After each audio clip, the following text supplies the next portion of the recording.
नमस्कार। तो चलिए शुरू करते हैं क्लास 10 सेंटअप एग्जाम 2025 में आए सामाजिक विज्ञान विषय के ऑब्जेक्टिव क्वेश्चन का संपूर्ण विश्लेषण। तो पहला प्रश्न जो है, प्रतिद्वंद्वात्मक संस्था ड्यूमा का गठन कब हुआ था? तो ड्यूमा का गठन की अगर बात करें तो ये अपना हुआ था 1905 ईस्वी में। ऑप्शन ए आपका सही आंसर हो जाएगा। ठीक है, आगे बढ़ते हैं। अगला जो प्रश्न है इसमें है, लाल सेना का गठन किसके नेतृत्व में हुआ था?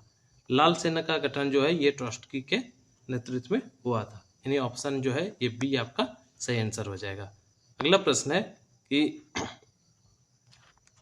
निम्न में से कौन इटली का तानाशाह था? तो इटली का जो तानाशाह था वो मुसोलिनी था, यानी ऑप्शन सी आपका सही आंसर है। आगे बढ़ते हैं। अगला जो प्रश्न है ये है कि निम्न में किसको बुर्सेन स्टाफ संस्था का संबंध था? निम्न में से किससे बुर्सेन स्टाफ संस्था का संबंध था? तो ये था छात्रों से। यह छात्र जो था ये था जर्मनी के जेना विश्वविद्यालय का छात्र संगठन था। ठीक है, जो कि 1815 ईस्वी में वहाँ पे संगठन तैयार किया गया था, यानी ऑप्शन आपका जो है बी करेक्ट हो जाएगा। आगे बढ़ते हैं। अगला जो प्रश्न है 5 नंबर, इसमें है, निम्न में से कौन हंगरियन राष्ट्रवादी नेता था? यानी हंगरी का कौन था इसमें से नेता? तो ये कौन था? कोसुत था। ऑप्शन ए जो है वो आपका सही आंसर हो जाएगा। अगला जो प्रश्न है ये है कि सोशलिस्ट समाज रशियन सोशल डेमोक्रेटिक पार्टी की स्थापना कब हुई थी? तो रशियन सोशल डेमोक्रेटिक पार्टी की स्थापना जो हुई थी ये 1898 ईस्वी में हुई थी। ठीक है, ऑप्शन बी आपका सही आंसर हो जाएगा। अगला प्रश्न देखते हैं कि अंकोर वाट मंदिर का निर्माण किसने करवाया था? ये क्वेश्चन बहुत बार पूछा गया है। इसका निर्माण जो है राजा सूर्यवर्मन द्वितीय ने करवाया था। ऑप्शन ए आपका सही हो जाएगा। आगे बढ़ते हैं। अगला जो प्रश्न है कि खूनी रविवार की घटना कहाँ घटित हुई थी? तो ये रूस में घटित हुई थी। ऑप्शन आपका सी जो है ये करेक्ट हो जाएगा। आगे बढ़ते हैं। आगे अगला जो प्रश्न है, निम्न में से कौन कंबोडिया में गुटनिरपेक्षता एवं तटस्थता की नीति का समर्थक था? तो तटस्थता नीति का समर्थक कौन था कंबोडिया में? वो सुवर्णपुमा था, यानी ऑप्शन सी आपका सही आंसर हो जाएगा। आगे बढ़ते हैं। अगला जो प्रश्न है कि भारतीय प्रेस अधिनियम कब पारित हुआ? तो ये एक्चुअल में ये बोला जा रहा है कि वर्नाक्युलर प्रेस एक्ट के संबंध में। ठीक है, प्रेस अधिनियम, तो ये 1878 ईस्वी, यानी आपका ऑप्शन ए आपका सही हो जाएगा। अगला जो प्रश्न है 11 नंबर, खान अब्दुल गफ्फार खान ने किस संगठन की स्थापना करी थी? तो इन्होंने जो करी थी ये खुदाई खिदमतकार नामक संगठन की स्थापना करी थी। ऑप्शन ए इसका भी हो जाएगा सही आंसर। आगे बढ़ते हैं। अगला जो प्रश्न है प्रश्न संख्या 12, इसमें है, अखिल भारतीय ट्रेड यूनियन कांग्रेस के प्रथम अध्यक्ष कौन थे? तो इसके प्रथम अध्यक्ष जो थे वो लाला लाजपत राय थे। ऑप्शन सी आपका सही आंसर हो जाएगा। अगला प्रश्न 13 नंबर है कि पूर्ण स्वराज का लक्ष्य कहाँ प्रस्तावित किया गया था? तो पूर्ण स्वराज का जो लक्ष्य है ये कांग्रेस के लाहौर अधिवेशन में, यानी ऑप्शन ए आपका सही हो जाएगा। ये कब हुआ था? 1929 ईस्वी को, ये भी ध्यान में रखना है। तो ऑप्शन ए आपका करेक्ट आंसर हो जाएगा। अगला जो प्रश्न है कि वल्लभ भाई पटेल को सरदार की उपाधि कब दी गई? तो ये बारदोली सत्याग्रह के बाद इसको उपाधि मिली थी, और किसने दी थी? वहाँ के बारदोली के महिलाओं ने दिया था। अगर बारदोली सत्याग्रह की बात करें तो ये 1928 की बात है। ठीक है, यानी ऑप्शन बी आपका जो है ये करेक्ट आंसर हो जाएगा। अगला प्रश्न है कि द्वंद्वात्मक भौतिकवाद का सिद्धांत किसने दिया था? तो ये किसने दिया था? कार्ल मार्क्स ने दिया था। ऑप्शन आपका ए जो है बिल्कुल सही हो जाएगा। आगे बढ़ते हैं। अगला जो प्रश्न 16 नंबर है कि यंग इंडिया पत्रिका का प्रकाशन किसने किया था? तो यंग इंडिया, तो ये काफी आसान सा प्रश्न है और आंसर आपका हो जाएगा महात्मा गांधी, यानी ऑप्शन ए आपका करेक्ट हो जाएगा। आगे बढ़ते हैं। अगला जो प्रश्न है 17 नंबर है, मार्टिन लूथर का जन्म कहाँ हुआ था? तो मार्टिन लूथर का जन्म जर्मनी में हुआ था। और ये अगर पूछा जाए कब हुआ था तो 1483 ईस्वी को हुआ था। ऑप्शन आपका बी करेक्ट हो जाएगा। आगे बढ़ते हैं, अगला जो प्रश्न है 18 नंबर, इसमें है भारतीय समाचार पत्रों के मुक्तिदाता के रूप में किन्हें जाना जाता है। तो समाचार पत्रों का मुक्तिदाता, एक समय था जब समाचार पत्रों पर प्रतिबंध लगाया गया था, यानी वर्नाक्युलर प्रेस एक्ट के तहत। और अब जो है इसमें क्या है कि उन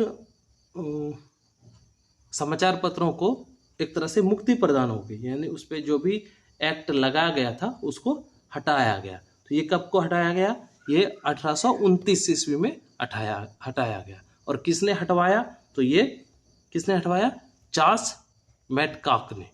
ऑप्शन बी आपका सही आंसर हो जाएगा। अगला जो प्रश्न है वो देखते हैं, न्यू डील नामक आर्थिक नीति किस देश में की थी। यानी न्यू डील नामक आर्थिक नीति जो लाया गया था ये अमेरिका में लाया गया था। कब को लाया गया था, तो 1933 ईस्वी को लाया गया था।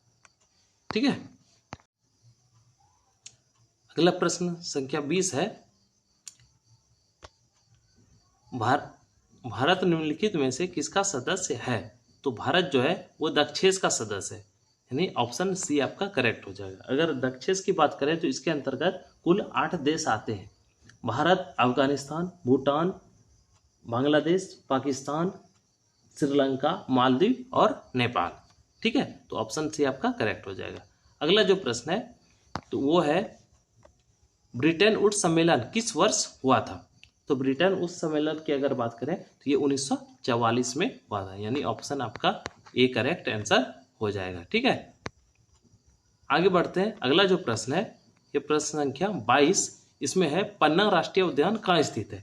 तो पन्ना राष्ट्रीय उद्यान जो है ये मध्य प्रदेश, यानी ऑप्शन ए आपका करेक्ट हो जाएगा। मध्य प्रदेश में और भी कई मतलब प्रमुख राष्ट्रीय उद्यान है, जिसके अंतर्गत आपका कान्हा हो जाएगा, माधव हो जाएगा, पन्नागढ़ी, ये सब। ठीक है, पन्ना को ही पन्नागढ़ बोला जाता है।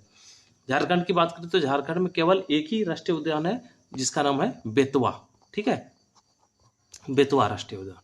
ठीक है, चलिए आगे बढ़ते हैं। अगला प्रश्न संख्या 23 में है कि विश्व में पशुधन की दृष्टि से भारत का कौन सा स्थान है। अगर पशुधन की दृष्टि से बोला जाए तो भारत पहले स्थान पे आता है। ठीक है, पशुधन और दूध उत्पादन में भी भारत जो है पहले स्थान पे आता है। दूसरे स्थान पे जो आता है भारत, वो अंडा उत्पादन में आता है, अंडे उत्पादन में दूसरे स्थान पे आता है। और 5वां स्थान में अगर आता है तो ये मांस उत्पादन में 5वां स्थान पे भारत आता है। यानी यहाँ पे पूछा गया पशुधन की बात करें तो ऑप्शन ए आपका सही आंसर आ जाएगा, पहले स्थान पे। अगला क्वेश्चन है, निम्न में से कौन सा प्राकृतिक धागा है। प्राकृतिक धागा की बात करें तो ये सन है, बाकी पॉलिस्टर, पॉलीमर और नायलॉन ये सब क्या है, फैक्ट्री में तैयार होता है, ये मानव निर्मित धागा है, बाकी ये प्राकृतिक धागा है। ऑप्शन डी आपका करेक्ट हो जाएगा। अगला है, दुर्गापुर इस्पात संयंत्र किसके सहयोग से स्थापित किया गया। तो दुर्गापुर इस्पात की अगर बात करें तो ग्रेट ब्रिटेन के सहयोग से इसे लगाया गया था। ये कब लगाया था, 1950 ईस्वी में। इसको भी ध्यान में रखना है। आगे जो प्रश्न संख्या 26 है, इसमें है कि भारत में वायुयान उद्योग का पहला कारखाना कहाँ स्थापित हुआ। तो वायुयान उद्योग की अगर बात करें तो ये बेंगलोर में स्थापित किया गया था। कब किया गया था, 1940 ईस्वी में। और इसका नाम क्या था, इसका नाम था हिंदुस्तान एयरक्राफ्ट लिमिटेड, यानी HAL। ठीक है, तो ऑप्शन आपका सी करेक्ट इसका हो जाएगा। अगला प्रश्न देखते हैं, पूर्वोत्तर रेलवे का मुख्यालय कहाँ है। तो ये गोरखपुर में, ऑप्शन बी आपका बिल्कुल सही है। आगे 28 नंबर क्वेश्चन है, भारत में रबड़ का अग्रणी उत्पादक राज्य कौन सा है। तो ये केरल है, ऑप्शन डी आपका बिल्कुल सही है। उसके बाद अगला प्रश्न है 29 नंबर, कि निम्न में कौन बागानी फसल है। बागानी फसल की बात करें तो बागानों में कौन लगता है, चाय। ऑप्शन ए आपका सही आंसर है। इसके अलावा 30 नंबर क्वेश्चन की बात करें तो डाक विभाग के राजधानी चैनल के किस रंग का पत्र पेटी का प्रयोग किया जाता है। राजधानी की अगर बात करें तो लाल पेटी जो होता है वो राजधानी के लिए होता है, और हरा पेटी जो होता है वो स्थानीय होता है। हरा पेटी स्थानीय, ठीक है। और फिर नीला पेटी जो होता है ये एक्सप्रेस होता है, एक्सप्रेस के लिए नीला पेटी, और पीला पेटी जो होता है वो ग्रामीण के लिए होता है। इतना आपको ध्यान में रखना है, मतलब ऑप्शन आपका डी बिल्कुल सही आंसर हो जाएगा। अगला 30 नंबर क्वेश्चन है कि निम्नलिखित में से किसमें मैग्नीज का उपयोग किया जाता है। तो मैग्नीज का उपयोग जो होता है वो बैटरी निर्माण में भी होता है, फोटोग्राफी में भी, और जंगरोधी इस्पात बनाने में। यानी ऑप्शन आपका डी जो है बिल्कुल सही आंसर हो जाएगा इनमें से सभी। अगला प्रश्न है कि नबीनगर तापीय विद्युत परियोजना कहाँ स्थित है। नबीनगर की बात करें तो ये बिहार का औरंगाबाद जिले में स्थापित है। इसकी स्थापना कब हुई थी? 1989 ईस्वी में हुई थी। उस समय बिहार के जो मुख्यमंत्री थे वो सत्येंद्र नारायण सिन्हा जी थे, ठीक है, ये ध्यान में रखना। अगला प्रश्न जो है 33 नंबर, तो ये है कि भारत के किस राज्य में रेल लाइन नहीं है। तो भारत का सिक्किम एक ऐसा राज्य है जहाँ पे अभी तक रेलवे नहीं पहुंचा है, हालांकि इस पर सरकार काम कर रही है, यानी ऑप्शन सी आपका करेक्ट हो जाएगा। अगला जो प्रश्न है कि रेशम उद्योग का प्रसिद्ध केंद्र कौन सा है। तो भारत में सबसे ज्यादा रेशम उत्पादन जो होता है वो भागलपुर जिले में होता है, यानी ऑप्शन ए आपका बिल्कुल सही हो जाएगा। आगे बढ़ते हैं। अगला जो प्रश्न है, निम्नलिखित में किसको आधार मानकर धरातल की ऊंचाई मापी जाती है। तो हम सभी जानते हैं समुद्रीय तल को आधार मानकर, यानी सागर तल को आधार मानकर धरातल की ऊंचाई मापी जाती है। ऑप्शन ए आपका सही हो जाएगा।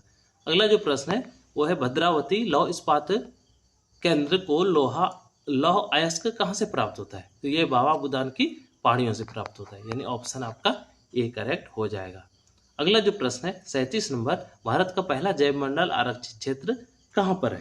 तो भारत का जो पहला जैवमंडल आरक्षित क्षेत्र है वो है आपका नीलगिरी, ठीक है। इसको कब आरक्षित किया गया था? ये 1986 ईस्वी में आरक्षित किया गया था, ठीक है। आगे बढ़ते हैं। अगला प्रश्न है, निम्न राष्ट्रीय जलमार्ग में कौन सा उड़ीसा में है। तो राष्ट्रीय जलमार्ग में कौन सा उड़ीसा में? तो जलमार्ग संख्या 5 है उड़ीसा में, जो कि जो महानदी को किससे जोड़ता है? तो ब्राह्मी नदी से जोड़ता है, ठीक है। आगे बढ़ते हैं। अगला प्रश्न है कि दक्षिण मध्य रेलवे का मुख्यालय कहाँ है। तो दक्षिण मध्य रेलवे का अगर मुख्यालय की बात करें तो ये सिकंदराबाद में है। ऑप्शन ए आपका सही आंसर होगा। इसकी स्थापना कब हुई थी? 1966 ईस्वी में। इसको भी ध्यान में रखना है। अगला है प्रश्न संख्या 40, बाघ परियोजना की शुरुआत कब हुई थी। तो हम लोग सभी जानते हैं बाघ परियोजना की शुरुआत 1973 ईस्वी में हुई थी।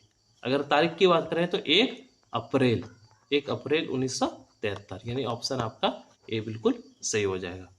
अगला प्रश्न है कि सुनामी किस भाषा का शब्द है। तो सुनामी जो है ये जापानी भाषा का शब्द है, जिसका अर्थ होता है तट पर आने वाली लहरें, तट पर आने वाली लहरें, ठीक है। ऑप्शन आपका ए बिल्कुल सही हो जाएगा।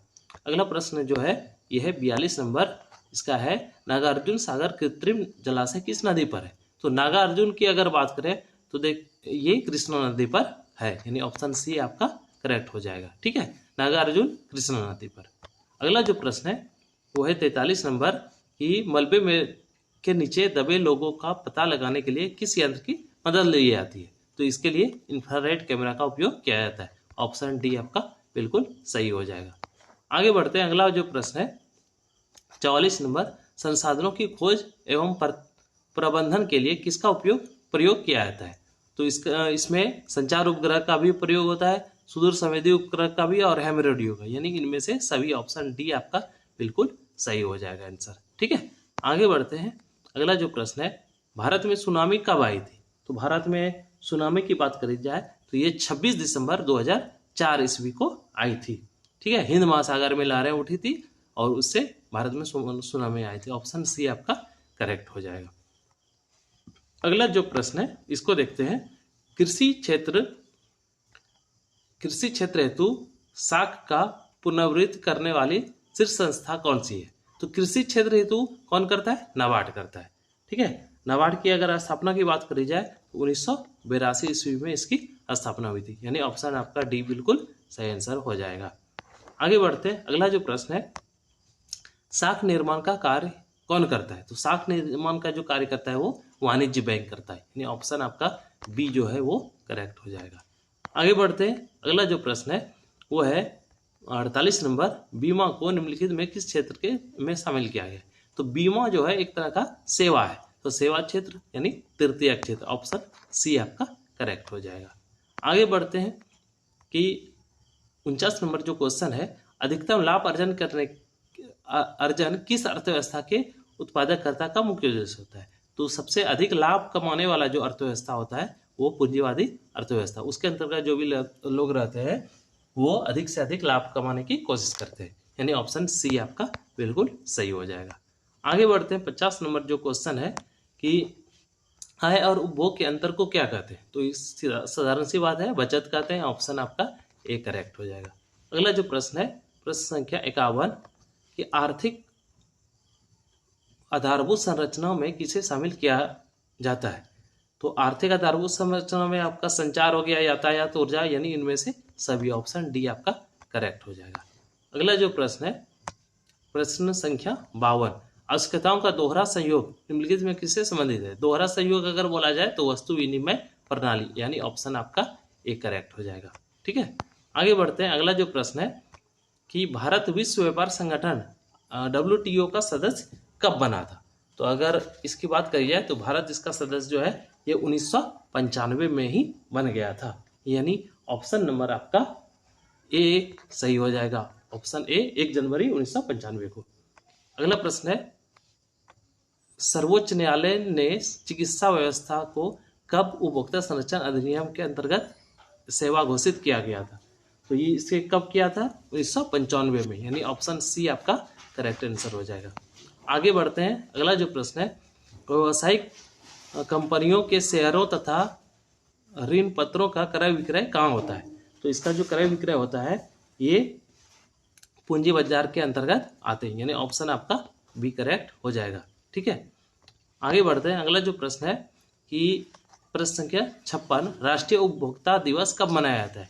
तो राष्ट्रीय उपभोक्ता दिवस की अगर बात करें तो ये 24 दिसंबर को मनाया जाता है। इसकी शुरुआत 1986 ईस्वी में हुई थी, यानी ऑप्शन सी आपका करेक्ट आंसर हो जाएगा। आगे बढ़ते हैं, अगला जो प्रश्न है, प्रश्न संख्या 57, वैश्वीकरण का तात्कालिक लाभ आम लोगों को कैसे प्राप्त होता है? तो न्यायपूर्ण वितरण प्रणाली द्वारा, समावेशी विकास द्वारा, बहुराष्ट्रीय कंपनियों द्वारा, इनमें से सभी, यानी ऑप्शन आपका इनमें से सभी हो जाएगा, यानी ऑप्शन डी आपका करेक्ट हो जाएगा। आगे बढ़ते हैं, अगला जो प्रश्न है, सीमांत कृषकों को किस प्रकार की ऋणों की आवश्यकता होती है? तो इसमें आपका आ जाएगा अल्पकालीन ऋण और दीर्घकालीन ऋण, इनमें से दोनों, यानी ए और बी, यानी ऑप्शन संख्या सी हो जाएगा आपका करेक्ट आंसर। ठीक है, आगे बढ़ते हैं, अगला जो प्रश्न है, निम्न में कौन मुद्रा का प्राचीनतम रूप है? तो मुद्रा का जो सबसे प्राचीनतम रूप है वो आपका वस्तु मुद्रा है, यानी ऑप्शन आपका बी करेक्ट हो जाएगा। आगे बढ़ते हैं, अगला प्रश्न है, प्रश्न संख्या 60 कि देश की भौगोलिक सीमाओं के अंदर एक लेखा वर्ष में उत्पादित अंतिम वस्तुओं और सेवाओं का मौद्रिक मूल्य क्या कहलाता है? तो इसको हम लोग जीडीपी कहते हैं, यानी सकल घरेलू उत्पाद, जीडीपी। फुल फॉर्म मतलब इसको शॉर्ट फॉर्म की अगर बात करें तो सकल घरेलू उत्पाद का जीडीपी हो गया, उसके बाद सकल राष्ट्रीय उत्पाद का जो होता है वो जीएनपी होता है, जीएनपी। ठीक है, और शुद्ध घरेलू उत्पाद का हो जाएगा एनडीपी, फिर शुद्ध राष्ट्रीय उत्पाद का हो जाएगा एनएनपी।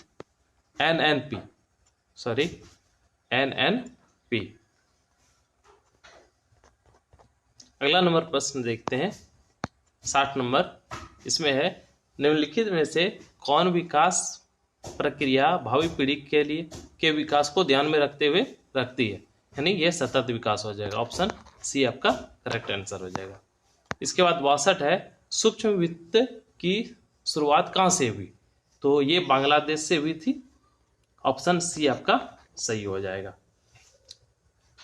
अगला जो प्रश्न है वो है 63 नंबर, भारत की राष्ट्रीय आय का अनुमान सर्वप्रथम किसने लगाया था? तो दादा भाई नौरोजी ने लगाया था।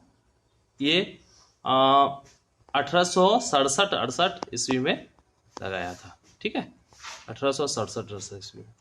उसके बाद है अगला प्रश्न है 64 नंबर, मनरेगा की शुरुआत किस राज्य से हुई? तो मनरेगा की अगर शुरुआत की बात करी जाए तो ये आंध्र प्रदेश से हुई थी। ऑप्शन बी आपका करेक्ट आंसर हो जाएगा। ईस्वी की अगर बात करें तो ये 2006 ईस्वी में इसकी शुरुआत हुई थी, 2 फरवरी 2006 में। ठीक है, अगला प्रश्न है कि भारत की पहली पंचवर्षीय योजना की अवधि क्या थी? तो पहली पंचवर्षीय 1951 से 1956, यानी ऑप्शन आपका बी सही हो जाएगा।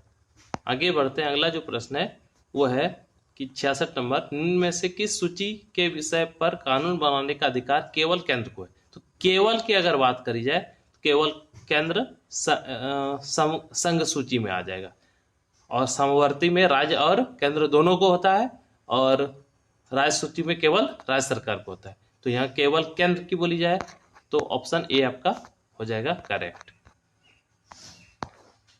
अगला है 67 नंबर, विश्व में सर्वप्रथम राजनीतिक दल की स्थापना कहाँ हुई थी? तो ये इंग्लैंड में हुई थी। ऑप्शन ए आपका सही आंसर हो जाएगा। आगे बढ़ते हैं, निम्न में से किस राज्य को विशेष राज्य का दर्जा प्राप्त है? तो विशेष राज्य की दर्जा अगर की बात करें तो ये असम को भी प्राप्त है, सिक्किम को भी, हिमाचल प्रदेश, यानी 7 सिस्टर में सभी को लगभग प्राप्त है। तो इनमें से सभी, ऑप्शन डी आपका सही हो जाएगा आंसर। आगे बढ़ते हैं, अगला प्रश्न है कि स्थानीय शासन की ग्रामीण संस्था कौन सी है?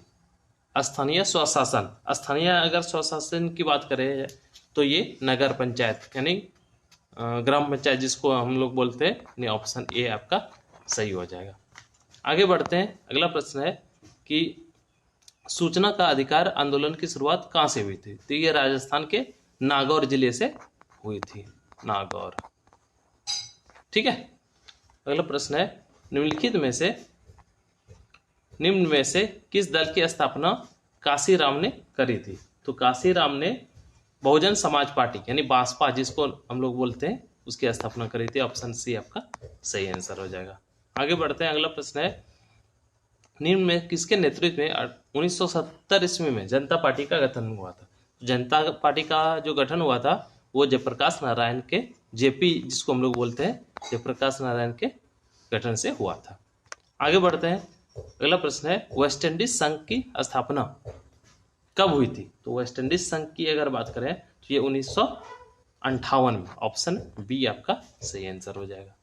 आगे बढ़ते हैं, अगला प्रश्न है कि निम्न में कौन भारतीय संविधान सभा का सदस्य नहीं था? अगर संविधान सभा की अगर सदस्य की बात करें तो महात्मा गांधी जी नहीं थे, बाकी भीमराव अम्बेडकर, जवाहरलाल नेहरू और राजेंद्र प्रसाद तीनों थे, यानी ऑप्शन सी आपका करेक्ट हो जाएगा। आगे बढ़ते हैं, 75 नंबर क्वेश्चन है, निम्न में से कौन सी भाषा अनुसूचित भाषा की श्रेणी में आती? तो ये मैथिली को लास्ट में डाला गया है 2003 ईस्वी में। ठीक है, 2003 ईस्वी में, इससे पहले मैथिली नहीं थी, यानी ऑप्शन बी आपका जो करेक्ट हो जाएगा। अगर संविधान संशोधन की बात करी जाए तो 92वें संविधान संशोधन के अंतर्गत इसको डाला गया था। अगला प्रश्न है कि भारतीय संविधान के अनुच्छेद 40 का संबंध किससे है? अनुच्छेद अगर 40 की बात करें तो इसमें पंचायती राज व्यवस्था आता है। तो पंचायती राज व्यवस्था इसके अंतर्गत क्या है? स्थानीय स्वशासन, यानी आपका बी नंबर करेक्ट आंसर हो जाएगा। अगला 77 क्वेश्चन है कि पंचायती राज की शुरुआत कहाँ से हुई? तो पंचायती राज की शुरुआत राजस्थान के नागौर जिले से हुई थी, यानी ऑप्शन आपका ए करेक्ट हो जाएगा। अगला प्रश्न है, दल बदल कानून निम्न में से किस पर लागू होता है? तो दल बदल अगर कानून की बात करें तो ये विधायक और सांसद दोनों पर लागू होता है। ऑप्शन ए आपका सही आंसर हो जाएगा। 79 जो सेकेंड लास्ट क्वेश्चन है इस चैप्टर का वो है, वर्तमान में लोकसभा की सदस्य संख्या कितनी है? तो लोकसभा में अगर बात करें तो 543 है, यानी ऑप्शन सी आपका करेक्ट हो जाए। अगर बिहार के अंतर्गत की बात करें तो बिहार में लोकसभा सीटों की संख्या कितनी है? 40 है। सबसे ज़्यादा कहाँ पे है? यूपी में है, कितना? 80। ये ध्यान रखने वाली बात है। बिहार में अपना 40 है। आगे बढ़ते हैं। आखिरी क्वेश्चन है कि बेल्जियम में जनसंघर्ष का आधार क्या था? तो बेल्जियम में दो भाषाओं के भाषी लोगों के बीच संघर्ष हुआ था। ठीक है, वो कौन कौन? डच और फ्रेंच, यानी भाषा उपसा डच और VS फ्रेंच। ठीक है, ऑप्शन सी आपका करेक्ट होगा। तो इसमें से 80 का 80 क्वेश्चन आपको बताया गया है, जिसमें से एक भी गलत जवाब नहीं है। इससे आप अपना मिलान कर लो और देख के बताओ कमेंट में कि कितना आपका सही हुआ है। फिर मिलते हैं अगले वीडियो में। नमस्कार।